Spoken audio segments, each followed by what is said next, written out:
প্রগতিশীল নারীর মনে নিজেকে নিয়ে বরাবরের এক প্রশ্ন, পুরুষ সমাজে নারীর অবস্থান আসলে ঠিক কোথায়? ঐশ্বর্যের আড়ম্বরে, সামাজিক মর্যাদাবোধে, হৃদয়ের আবেগে, নাকি কোনো কিছুতেই নয়? পুরুষের দৃষ্টিভঙ্গিতে নারীর আলাদা কোনো স্বতন্ত্রতা হয়তো নেই। নারীর অবস্থান আসলে এক দ্রব্যবস্তুর সমতুল্য। পুরুষ যেখানে যেভাবে নারীকে দাম দেবে, সেই অনুপাতেই নারীর মূল্য নির্ধারণ হবে। সমাজের বুকে নারীর এই প্রশ্ন থেকেই যাবে যুগ যুগান্তর ধরে। আসুন পৌরাণিক ছাঁচে নতুন এক নারীর স্বগতোক্তি জেনে নিই সুচিত্রা ভট্টাচার্যের মাধবী গল্পে। নমস্কার বন্ধুরা, গল্প পাঠে আমি খনার কথাবিলাসীতে আপনাদের আবারও স্বাগত। পাঠ করছি মাধবী, লিখেছেন সুচিত্রা ভট্টাচার্য।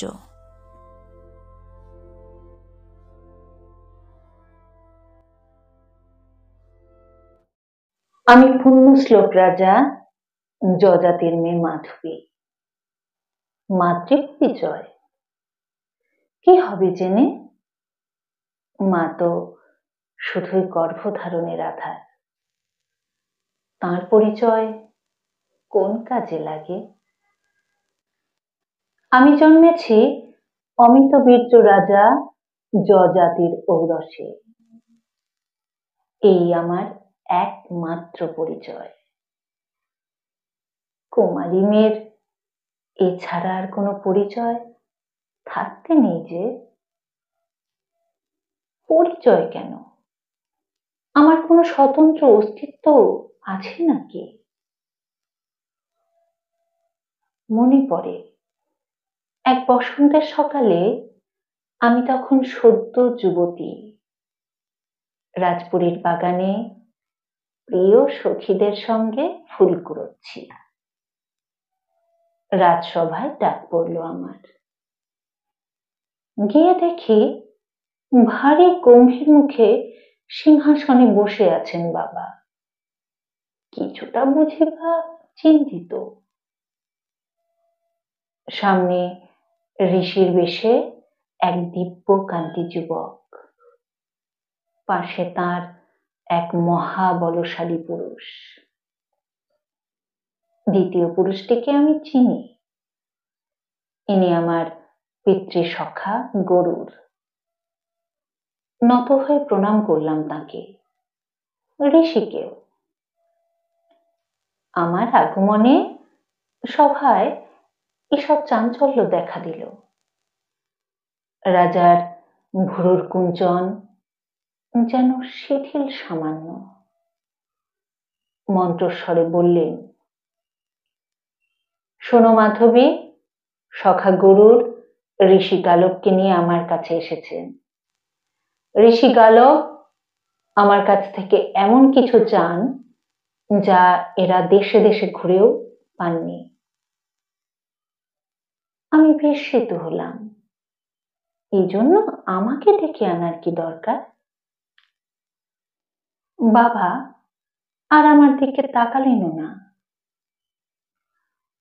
অকম্পিত স্বরে ঋষিকে বললেন, মণিবর, এই মুহূর্তে আপনার প্রার্থনা পূরণ করার সঙ্গতি আমার নেই, কিন্তু বিষ্ণু সখা কিংবা আপনার মতো ব্রহ্মর্ষিকে নিরাশ করা আমার অন্যায় হবে।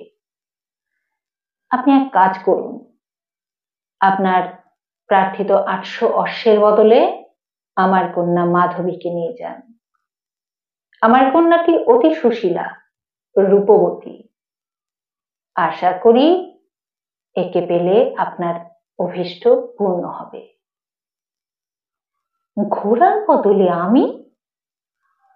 বাবার কথার মাথা মুন্ডু কিছুই মাথায় ঢুকছিল না। প্রশ্ন করাও যাবে না কিছু, সে অধিকারও আমার নেই। বিহ্বল চোখে জন্মদাতার মুখ থেকে ঘুরে ঋষি গালবের দিকে পড়ল। আজ থেকে আমি এরই অধীনা। ভাবতে অবশ্য মন্দ লাগছে না, ক্ষত্রিয় বীর নয় নাই হলো, এমন বিদ্বান সর্বাঙ্গ সুন্দর পুরুষ পাওয়া তো ভাগ্যের কথা। আমার মতো মেয়েরা তো মনে মনে এমন একজনকেই স্বপ্ন দেখে থাকে। অন্দরমহলে খানিক কান্নাকাটি হলো। দাসীরা কাঁদলো, সখীরা কাঁদলো, মা কাঁদলেন, বিমাতা কাঁদলেন। সকলের কাছ থেকে বিদায় নিয়ে এক বস্ত্রে ঋষি গালবের সঙ্গে প্রাসাদ ছাড়লাম আমি। পিতৃসখা গরুর অন্য পথে চলে গেলেন। নীরবে হাঁটছেন গালব, পিছনে দুরু দুরু বকে আমি। মনে মনে প্রস্তুত করছি নিজেকে, বিলাস বৈভব সব ভুলে এবার থেকে তপবনে কাটাতে হবে বাকি জীবন। নিজেকে ওই মানুষটার যোগ্য করে তুলতে হবে। পারবো তো? নিশ্চয়ই পারবো। আমি গালবের প্রেমে পড়েছি। মেয়েরা কাঙ্ক্ষিত পুরুষকে পেলে তার জন্য সব করতে পারে। হাঁটছি তো হাঁটছি। রাজধানী পার হয়ে লোকালয় এলো, তারপর ছোট্ট অগভীর বন। বনের শেষে কুলকুল এক নদী। পথশ্রমে ক্লান্ত ঋষি নদীর কিনারে এক সিংহপা গাছের নিচে বসেছেন। একটু দূরত্ব রেখে সসংকোচে আমিও। পথের নীরবতা বৃক্ষ ছায়ায় অসহ্য লাগছিল, অথচ নিজে থেকে কথা বলার সাহসও হচ্ছে না। এক সময় মরিয়া হয়ে বলেই ফেললাম, ঋষিবর, আমি কি আপনার সেবা করব? গালব হাসলেন সামান্য, মাথা নেড়ে বললেন, না, দরকার নেই, একটু পরেই উঠবো আমরা। কি মধুর কণ্ঠস্বর! আমি বিগলিত গলায় বললাম, আমরা কি নদীর ওপারে যাব? হ্যাঁ। আপনার আশ্রম কি এখান থেকে অনেক দূর? কথা বলছেন গালু, কিন্তু তার দৃষ্টি আমার দিকে নেই, বহতা নদীতে স্থির। ঈষৎ লাস্য আনলাম গলায়। আপনি কি এত গম্ভীর কেন ঋষি? আমাকে কি আপনার পছন্দ হয়? গালব যেন একটু বিরক্ত হলেন। ক্ষণেক আমাকে দেখেই আবার তাঁর চোখ নদীতে। রুক্ষ স্বরে বললেন, শোনো যযাতির মেয়ে, এটা রঙ্গরসিকতার সময় নয়। তুমি কি জানো কি কারণে তোমায় নিয়ে এসেছি? আর একটু চপল হলাম, জানি। 800 ঘোড়ার বদলে আপনি আমায় গ্রহণ করেছেন। ভুল, 800 ঘোড়ার বদলে নয়, 800 ঘোড়ার জন্য তোমাকে আনা হয়েছে। মানে? ও, তার মানে রাজা যযাতি তোমায় সব খুলে বলেননি? পলকের জন্য গালব অন্যমনস্ক। উঠে পড়লেন, পায়ে পায়ে গেলেন নদীর ধারে। আঁচলা ভরে মুখে চোখে জল ছেটালেন, ফিরে এলেন, দাঁড়িয়েছেন সামনে। স্পষ্ট কথা স্পষ্টভাবে শুনে নাও যযাতির মেয়ে, আমি তোমাকে গ্রহণ করার জন্য আনিনি, অন্তত এই মুহূর্তে। আমার জন্য তোমায় একটা কাজ করতে হবে, কঠিন কাজ। আমার বুক থরথর। অস্ফুটে বললাম, আজ্ঞা করুন। আমার গুরু বিশ্বামিত্র আমার কাছে 800টি দুর্লভ ঘোড়া গুরুদক্ষিণা চেয়েছেন। এমন ঘোড়া যাদের গায়ের রং ধবধবে সাদা, কিন্তু একটি কান শ্যামবর্ণ। অযোধ্যার রাজা হর্ষস্যের কাছে এমন ঘোড়া আছে শুনেছি, তবে খবর পেয়েছি তিনি তা এমনি দেবেন না। বিনিময়ে হর্ষস্য এমন এক নারী চান যে তার রাজ চক্রবর্তী পুত্র উপহার দিতে পারে। আমি এখন তার কাছেই যাব। যদি তিনি তোমাকে পছন্দ করেন, তবে তার হাতে তোমাকে তুলে দিয়ে আমার ঘোড়া সংগ্রহ করব। আমি স্তম্ভিত, বাকরুদ্ধ। এ কি বলছেন গালব? মেয়ে হতে পারি, কিন্তু মানুষ তো বটে। ইনি আমাকে ভাড়া খাটাতে চান? ছি ছি। সঙ্গীত ফিরতে সোজাসুজি তাকালাম। আমার বাবা এসব জানেন? অবশ্যই। তিনি তো আমাকে পরামর্শটা দিলেন। রাগে দুঃখে অভিমানে চোখে জল এসে গেল। আমার জন্মদাতাই জেনে শুনে। কোনো ক্রমে বললাম, তার মানে এখন আমায় অযোধ্যায় জীবন কাটাতে হবে? অন্তত যতদিন না তুমি পুত্র প্রসব করো ততদিন। তারপর?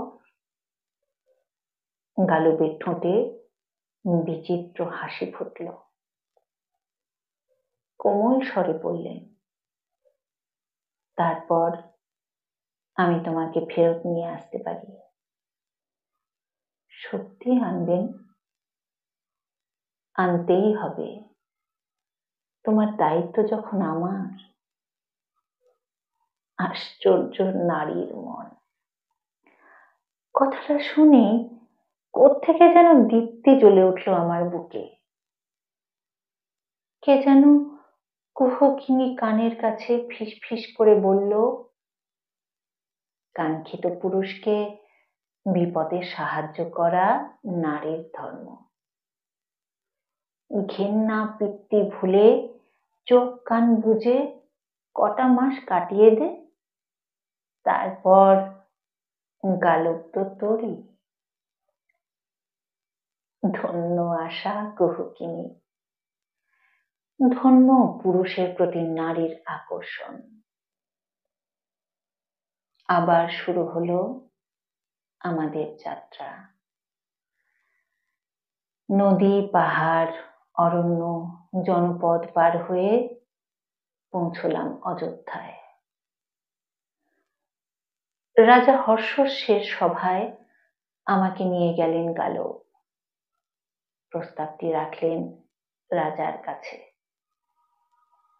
হর্ষস্য আমাকে খুঁটিয়ে খুঁটিয়ে দেখলেন, যেমন ভাবে কোনো বিক্রয়যোগ্য পশুকে দেখে কোনো বণিক, অনেকটা তেমন ভাবে।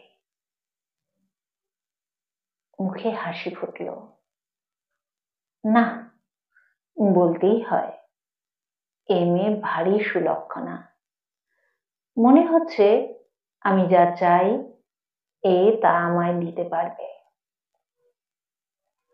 কিন্তু আপনার শুল্ক তো আমি পুরোপুরি মেটাতে পারবো না মনিবর। ওরকম ঘোড়া আমার কাছে আছে বটে, তবে মাত্র 200। এতে কি আপনার চলবে? এ যে রীতিমতো দরাদরি, আমার গা ঘিন ঘিন করে উঠল। দাঁতে দাঁত চেপে তবু দাঁড়িয়ে আছি, শুধু গালবের মুখ চেয়ে। গালবের মুখ পাংশু হয়ে গেছে। আমার কথা ভেবে নয়, অন্য চিন্তায়। একান্তে ডাকলেন আমাকে, অস্থির স্বরে বলে উঠলেন, এখন আমার কি হবে যযাতির মেয়ে? গুরু দক্ষিণা মেটাতে না পারলে আমি যে পাতকী হব। ইহলোকেও সুখ পাবো না, মরার পরেও স্বর্গলাভের কোনো আশা থাকবে না। না, তোমাকে দিয়ে আমার কোনো কাজই হলো না। আমার সারা জীবনের শ্রম তপস্যা সব নিষ্ফল হয়ে গেল। কথা কটি তীরের মতো করে আমার মর্মমূল ভেদ করলো। ক্ষণিকের জন্য পাথর হয়ে যাওয়া হৃদয়ে বিন্দু বিন্দু মায়া জমছিল ওই মানুষটির জন্য।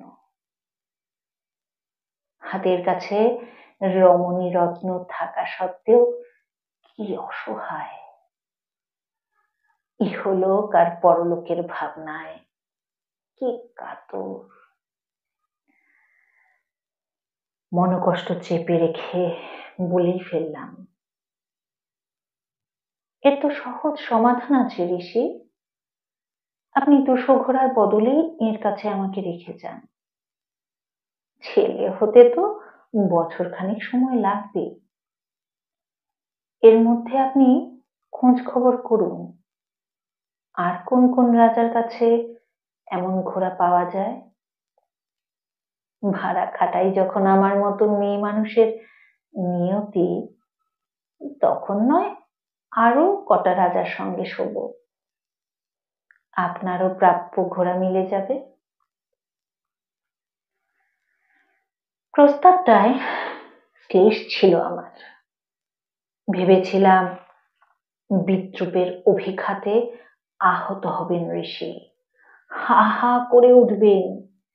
শুনেছিলাম 7 পা একসঙ্গে হাঁটলে সঙ্গী নাকি বন্ধু হয়। সে যদি জঙ্গলের পশু হয় তবুও।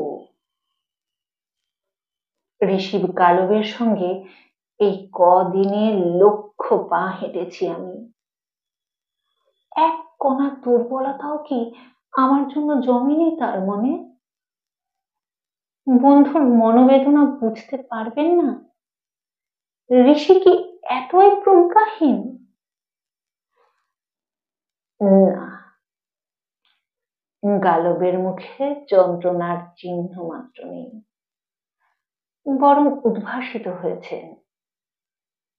পরক্ষণে ম্লান আবার। কপালে ভাঁজ ফেলে বললেন, উপায়টা মন্দ বলনি, তবে এতেও সমস্যা আছে। আছে বুঝি? নেই? গালবের বিস্ময় যেন বাঁধ মানল না। তুমি তো রাজবংশের মেয়ে, জানো না রাজারা কুমারী মেয়ে পছন্দ করেন? এক রাজার সঙ্গে বছর ভর কাটানোর পর অন্য কোনো রাজা তোমায় নেবেন? ধন্য পুরুষ! ভাড়া খাটার মেয়ে ছেলেও চাই, টাটকা কুমারীও চাই, একই অঙ্গে। সামান্য ছলনার আশ্রয় নিলাম এবার। হেসে বললাম, এই কথা? এ তো কোনো সমস্যাই নয়। অতি শৈশবে এক ব্রহ্মবাদী ঋষিকে আমি সেবায় তুষ্ট করেছিলাম। তিনি আমাকে একটা অদ্ভুত বর দিয়েছিলেন। বলেছিলেন, প্রতিবার সন্তান প্রসবের পর তুমি আবার কুমারী হয়ে যাবে। যা, এমন আবার হয় নাকি? হয়। আপনাদের মতো পুরুষরা বর দিলে সবই হয়, সবই তো আপনাদেরই ইচ্ছা নির্ভর, চাওয়া নির্ভর। মনে মনে বললাম, শত শাস্ত্র অধ্যয়ন করেও আপনি কি অজ্ঞ ঋষি! এত জানেন আর এতটুকু বোঝেন না। শরীর তো দূরের কথা, হৃদয়ে একজনের জন্য প্রণয় আনলেই নারী আর কুমারী থাকে না। ঋষি গালব আনন্দের আতিশয্যে আমার হাত জড়িয়ে ধরেছেন। তুমি আমায় বাঁচালে যজাতির মেয়ে, কি বলে যে তোমায় কৃতজ্ঞতা জানাবো। থাক, শুধু কথা দিন আপনার অভীষ্ট সিদ্ধ হয়ে গেলে আমাকে আপনি শেয়ার বলতে। আমি কি বুঝি না এমন ভাবে জীবন কাটাতে মেয়েদের কত কষ্ট হয়। গালব চলে গেলেন। আমার ঠাঁই হলো রাজা হর্ষস্বের অন্তঃপুরে। শুরু হলো আমার নদীর জীবন।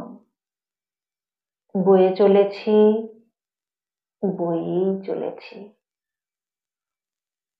দিন যায়, কিভাবে যে যায় সে শুধু আমিই জানি। একে একে 3 রাজার শয্যা সঙ্গিনী হলাম আমি। হর্ষস্বের পরে কাশীরাজ দিবদাস, তারপর ভোজরাজ উশিনর। এরা প্রত্যেকেই মহৎ, কিন্তু পৃথক ধরনের মানুষ। হর্ষস্বের দান ধ্যানের সুনাম আছে। দিবদাস বীর, উশিনর সত্যের পূজারী। শুধু একটি বিষয়েই 3 জনের ভীষণ মিল। মাত্র 200টি ঘোড়ার বিনিময়ে একটি নারীকে ভোগ করতে কারো মনে এতটুকু দ্বিধা নেই। কে জানে, হয়তো এর মধ্যেও ধর্মের কোনো গূঢ় রহস্য লুকিয়ে আছে। সে যাই হোক, এদের কার্যসিদ্ধি হয়েছে। প্রকৃতির নিয়মে এদের প্রত্যেকের গৃহেই আমি গর্ভবতী হয়েছি। 3 জনকেই উপহার দিয়েছি একটি করে পুত্র। হর্ষস্বের ঘরে বসুমনা, দিবদাসের প্রাসাদে প্রতর্দন, উশিনরের রাজপুরীতে শিবী। প্রতিটি জন্মের সংবাদই যথাসময়ে পৌঁছেছে আমার বাবার কানে। আশ্চর্য, তিনিও দৌহিত্র লাভ করে নাকি মোহিত। 3 সন্তানকেই দুধ মার কাছে ছেড়ে রেখে এসেছি আমি। প্রথমবার যখন অযোধ্যা থেকে গালব আমায় নিতে এলেন, বসুমনার জন্য আমার বুক ফেটে যাচ্ছিল। অতটুকু দুধের শিশু ফেলে কোন প্রাণী যায়? হর্ষস্বের করে বললাম, ছেলে এখন আমার কাছে থাক, একটু বড় হলে ফিরিয়ে দিয়ে যাব। তিনি সম্মত হলেন না। তার ছেলে অন্যের ঘরে প্রতিপালিত হবে, অসম্ভব। পশু পাখির জগতে শিশু মার, মানুষের জগতে নয়। আমার বুকের দুধ যন্ত্রণার পুঁজ হয়ে জমে গেল, শুকিয়ে মরে গেল 3বার। উশিনরের প্রাসাদ থেকে বেরিয়ে গালবকে বললাম, এখনো তো আপনার 200 ঘোড়া সংগ্রহ বাকি, এবার কোথায়? গালবকে সেদিন একটু যেন বিমর্ষ দেখাচ্ছিল। হতাশ স্বরে বললেন, আমার চেষ্টা বোধহয় সফল হলো না, সমস্ত শ্রম আমার ব্যর্থ হয়ে গেল। গালবের শ্রম? হাসি পেল। তবু প্রশ্ন, কেন, কি হলো? মহা সমস্যায় পড়ে গেছি। কালই গরুর আমার কাছে এসেছিলেন। তিনি এক নতুন সংবাদ দিয়ে গেলেন। এই যে দুর্লভ অশ্ব, এই সবই নাকি আগে মহর্ষি ঋষিকের ছিল। তিনি এদের পেয়েছিলেন বরুণালয়ে। তাঁর কন্যা সত্যবতীর বিয়ের সময়ে মহর্ষি ঋষি কান্যকুব্জরাজ গাধিকে এরকম 1000টি ঘোড়া যৌতুক দিয়েছিলেন। মহারাজ গাধি ঘোড়াগুলোকে নিজের কাছে রাখেননি, সবই তিনি ব্রাহ্মণদের দান করে দেন। সেই ব্রাহ্মণরা যখন ঘোড়া নিয়ে ফিরছিলেন, তখন হর্ষস্ব, দিবদাস আর কুশিনর তাঁদের কাছ থেকে 200টি করে ঘোড়া কিনে নিয়েছিলেন। বাকি 400 পথে চুরি হয়ে যায়। অর্থাৎ এরকম ঘোড়া আর আমার পাওয়ার সম্ভাবনা নেই। গরুর অবশ্য বলেছিলেন, তুমি এই 600 ঘোড়াই গুরুদেব বিশ্বামিত্রকে দক্ষিণা দিয়ে দাও। তোমার অসুবিধের কথা খুলে বললে তিনি নিশ্চয়ই শুনবেন। পলকের জন্য অন্তরে যেন মুক্তির স্বাদ পেলাম। উজ্জ্বল মুখে বললাম, বিষ্ণু সখা গরুর যা বলছেন তাই করুন, তবে তা কি হয় যজাতির মেয়ে? গুরুদক্ষিণা পুরো না দিলে আমার শিক্ষা সম্পূর্ণ হয় কি করে? বলতে বলতে অপাঙ্গে আমার দিকে তাকালেন। একটা বুদ্ধি অবশ্য মাথায় এসেছে, জানি না তাতে লাভ হবে কিনা। কি? আমার গলা কেঁপে গেল। যদি অবশিষ্ট ঘোড়ার বদলে গুরুদেব তোমায় রাখেন? না না, এ বোধহয় হয় না। গুরুদেব হয়তো এতে আহত হতে পারেন। তিনি তো ঘোড়াই চেয়েছেন। স্ত্রীলোকে কি তিনি সন্তুষ্ট হবেন? 3 রাজর্ষির সজ্জা আমাকে অনেক কিছুই শিখিয়েছে। মনে মনে বললাম, খুব হবেন। ঋষি হলেও তিনি পুরুষ তো বটে। গালব আমার হাত ধরলেন। আর একবার আমার জন্য কষ্ট করবে যজাতির মেয়ে? এই শেষবার। চোখে জল এসে গেল। সামলে নিয়ে বললাম, চলুন। তবে তাই চলো, যদি তিনি করুণা পরবশ হয়। নির্দয় পুরুষ অপরের করুণা চায়, সে করুণার প্রকৃতি বা কিরকম? না ঘোড়ার বদলে সুন্দরী ভোগ করে অপরজনটি তৃপ্ত হবেন কি হবেন না? আমার ধারণাই মিলে গেল। এক ঝলক আমাকে দেখা মাত্রই ঋষি বিশ্বামিত্রের কান জ্বর এসে গেল। গদগদ গলায় বললেন, তুই কি আহাম্মক রে গালব? এমন একটা মেয়ে ছেলে তোর হাতে আছে, অথচ তাকে আগে আমার কাছে আনিসনি।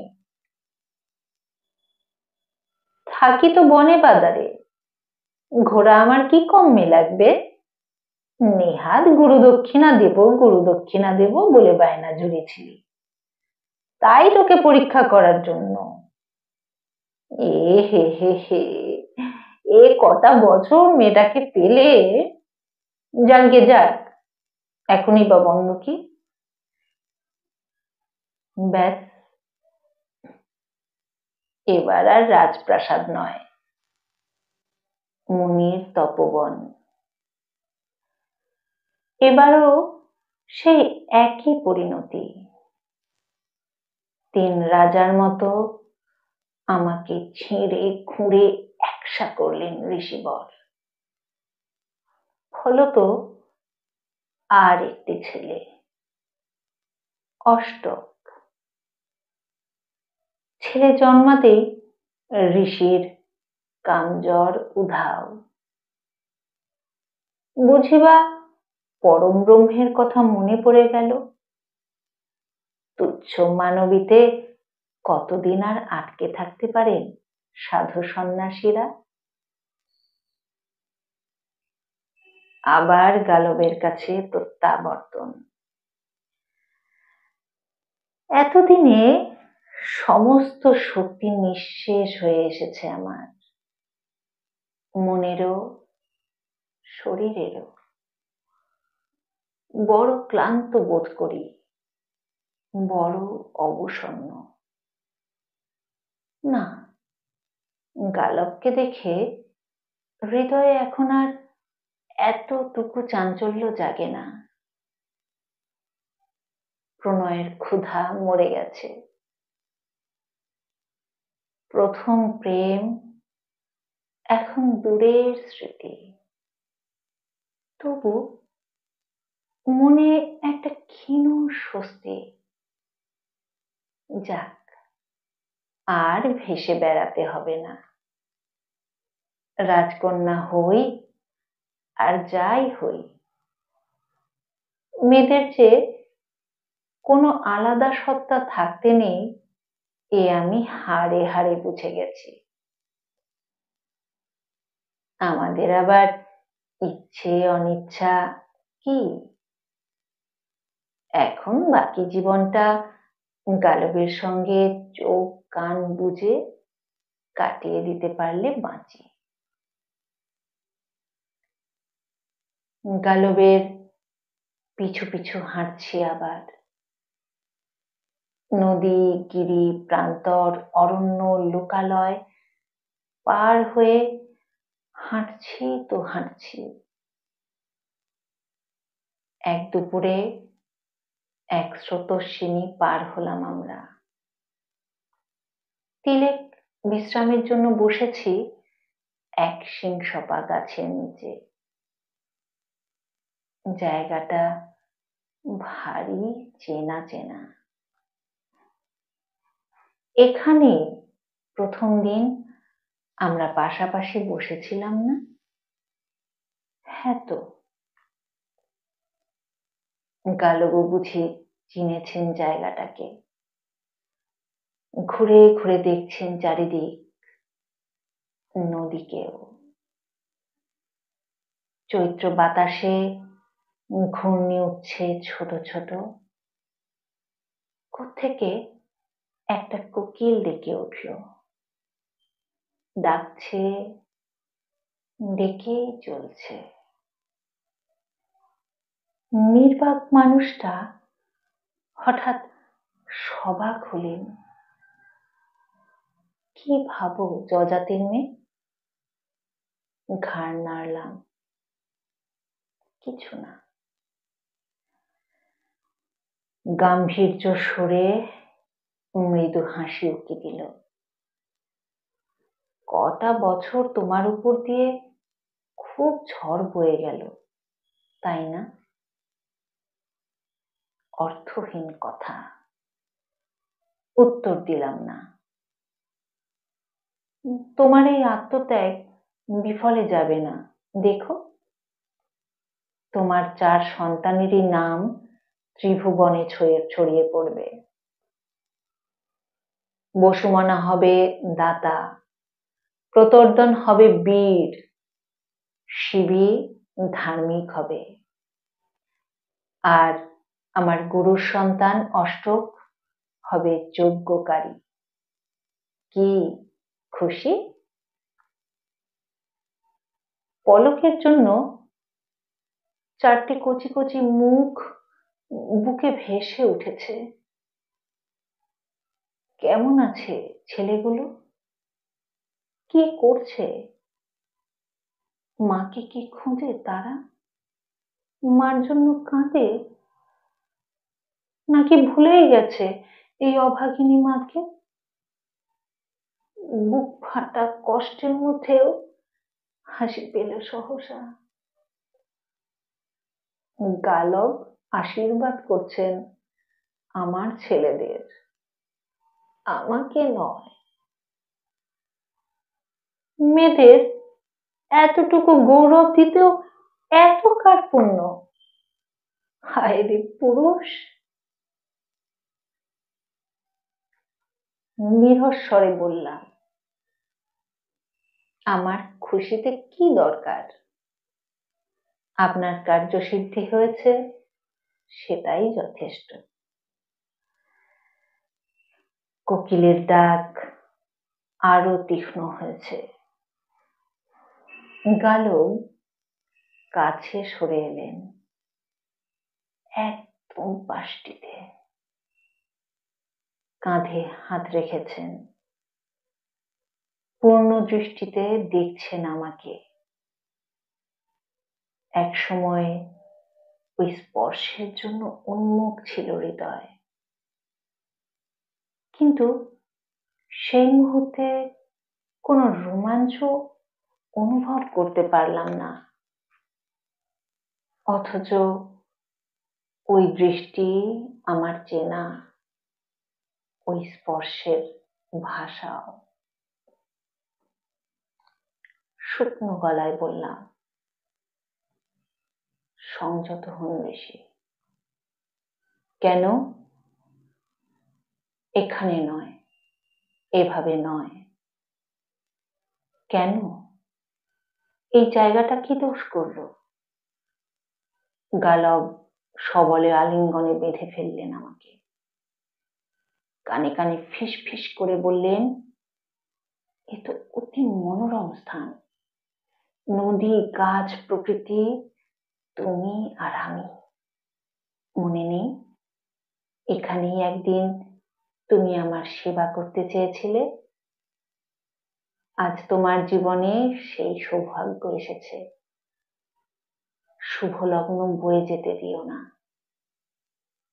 হঠাৎ কেমন গা গুলিয়ে উঠল। এত বিভূমিষা আগে কখনো জাগেনি। 3 রাজার সঙ্গে শুয়েও নয়, বিশ্বামিত্রের অঙ্কশায়িনী হয়েও নয়। রূঢ়ভাবে বললাম, এত তাড়াহুড়োর কি আছে? আর তো কারো কাছে আমাকে পাঠানোর নেই। চলুন আপনার আশ্রমে যাই, সেখানে নয় সারা জীবন ধরে আমাকে যত খুশি। সারা জীবন ধরে? আমার আশ্রমে? তোমাকে নিয়ে? গালব ছিটকে সরে গেলেন। তুমি কি জানো না তোমাকে আশ্রমে নিয়ে যাওয়া যায় না? আশ্রম অতি পবিত্র স্থান। অন্নপূর্ণা নারীকে নিয়ে সেখানে বাস করাটা অধর্ম। আমি কোনোভাবেই তোমাকে আমার সহধর্মিণী করতে পারি না। বাহ বাহ, এই তো যোগ্য উত্তর। এরকমটাই তো আশা করা উচিত ছিল। তবু কেমন জেদ চেপে গেল। বললাম, আমি অন্নপূর্ণা নই। সন্তান প্রসব করা হয়ে গেছে, এখন আমি আবার কুমারী। তুমি কুমারী?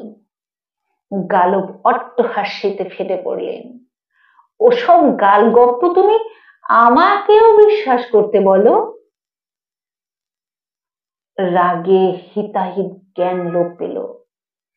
চিৎকার করে উঠলাম, যদি জানেনই গাল গল্প, একের পর এক পুরুষের কাছে আমায় কুমারী সাজিয়ে পাঠালেন কি বলে? এ তো অধর্ম হয়নি? তুমি নেহাতি বোকা জজাতির মেয়ে, এও বোঝো না মহৎ কারণে ছোটখাটো ছলনার আশ্রয় নিলে কোনো পাপ হয় না। গালব আবার আমায় আলিঙ্গন করলেন। বাজে তর্ক করো না, এসো আমরা মিলিত হই। চিন্তা নেই, তোমার বাবার কাছে তোমাকে পৌঁছে দিয়ে আসবো। কখনো না, আপনি ছোবেন না আমাকে, সরে যান। না, এরপর গালব আর আমাকে ছোঁয়নি। বোধ হয় তার মানে লেগেছিল। বাবার হাতে নামহীন জজাতির মেয়েকে তুলে দিয়ে চিরতরে বিদায় নিলেন ঋষি গালব। এখানেই আমার কাহিনী শেষ হয়ে যেতে পারত। বাদবাকি জীবন রাজা জজাতির অন্তঃপুরেই সুখে না হোক শান্তিতে কাটিয়ে দিতে পারতাম। রাজকন্যাদের তো আর পেটের ভাতের অভাব হয় না। কিন্তু বিধিবাম মহাপুণ্যবান রাজা জজাতি দুবেলা কানের কাছে এসে হুসহাস নিঃশ্বাস ফেলেন। ঘরে অবিবাহিতা মেয়ে রয়েছে বলে তার নাকি রাতে ঘুম হয় না। আর দুঃখ, মেয়েরা পতিহীন থাকলে মরার আগে স্বর্গে তার নাকি ঠাঁই হবে না। অতএব মেয়েকে পাত্রস্থ করতেই হবে। ওদিকে মনে আবার সসংকোচও আছে। 4টে বাচ্চাওয়ালা মেয়ের বিয়ে দিতে চাইলে অন্য রাজারা হাসাহাসি না করে। অনেক ভেবে চিনতে 5 ছেলের সঙ্গে পরামর্শ করতে বসলেন রাজা। শেষ পর্যন্ত নিজেরা একটা উপায়ও বার করে ফেললেন। আমাকে ডেকে হুকুম জারি করা হলো, প্রস্তুত হও, তোমার স্বয়ম্বর সভার আয়োজন করা হয়েছে। আঁতকে উঠে আপত্তি জানাতে গিয়েছিলাম, কেউ কর্ণপাত করলো না। গঙ্গা যমুনার সঙ্গমস্থল প্রয়াগ তীর্থে নাকি সভা ডাকা হয়ে গেছে, আমাকে যেতেই হবে। তা রাজপ্রাসাদ থাকতে ওখানে কেন? না, প্রয়াগ তীর্থ অতি পুণ্যস্থান, ওখানে স্বয়ংবরা হলে আমার দোষ কেটে যাবে।